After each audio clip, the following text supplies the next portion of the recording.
Verili by ste, že sa v Edinburgu nachádza približne 39 cintorínov? No tak tam noci musí strašiť ako dušu. Každopádne nie som žiaden fanúšik posmrtného života, ale cintoríny v Edinburgu sú naozaj čarovné a preto si dajte na zoznam tieto 4.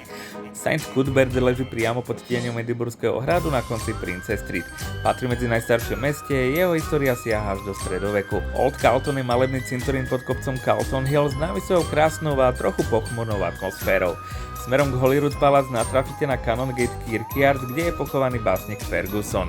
Štvrtý je najznámejší, cintorín Greyfriars priamo v centre mesta.